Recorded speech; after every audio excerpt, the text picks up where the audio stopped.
Studi Peternakan Fakultas Pertanian Universitas Jember Kampus Bondowoso telah berdiri sejak tahun 2018. Prodi ini tergolong masih baru dan rupanya memiliki kelebihan yang tidak dimiliki oleh bidang keilmuan lainnya. Bisnis ini tidak akan lekang oleh zaman dan memiliki peluang yang menjanjikan untuk jangka panjang.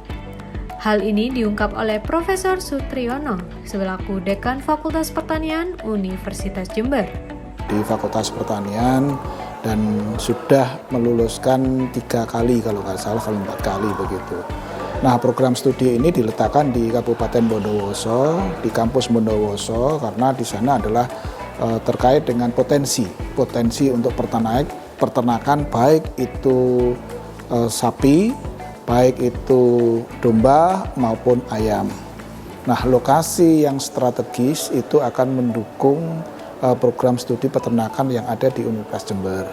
Salah satunya adalah penggemukan, kemudian pembuatan industri hilirnya terkait dengan mungkin membuat pupuk atau mungkin makanan dan lain sebagainya, dan sudah diusahakan oleh rekan-rekan di program studi peternakan.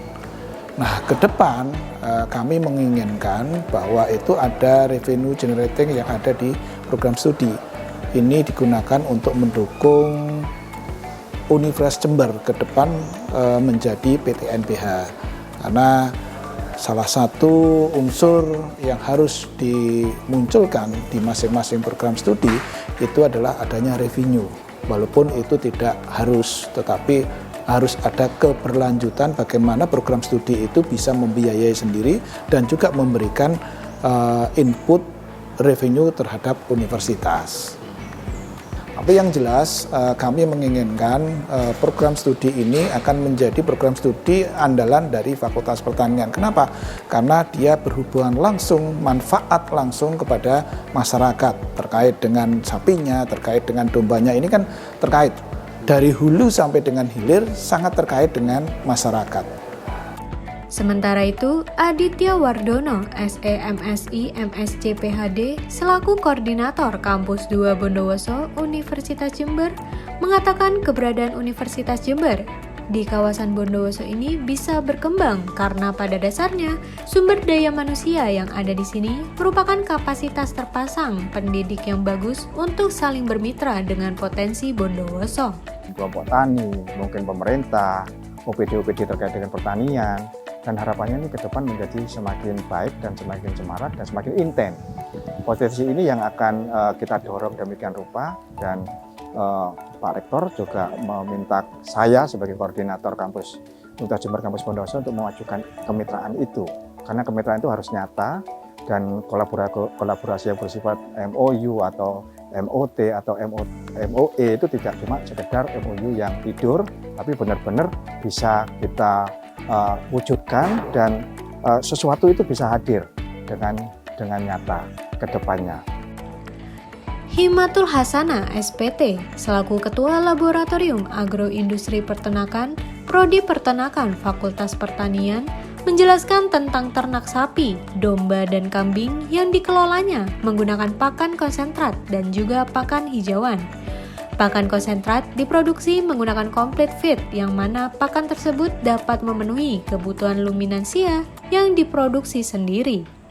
Jadi kami memanfaatkan limbah-limbah yang ada di sekitar Bondowoso, terutama limbah kulit kopi untuk dijadikan sebagai pakan.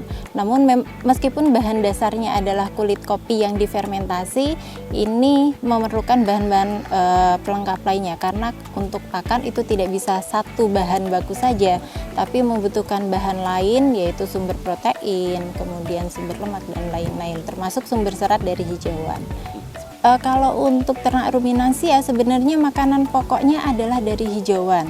Hanya saja untuk sistem pemeliharaan penggemukan ini dibutuhkan makanan yang memiliki protein tinggi dan juga energi tinggi, sehingga makanan-makanan yang memiliki protein dan energi tinggi ini disebut sebagai konsentrat ataupun pakan komplit.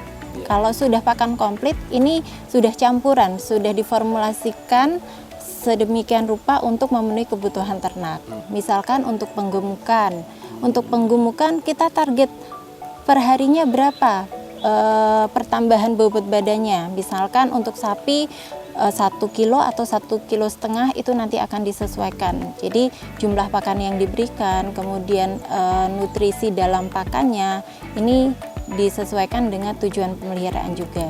Kalau untuk pakan masih digunakan sendiri karena ketika pakan tersebut untuk bisa diedarkan harus diujinya sudah, kemudian harus didaftarkan nomor pokok pakan ke Dinas Peternakan Provinsi. Baru setelah mendapatkan NPP atau nomor pokok pakan baru bisa didistribusikan keluar.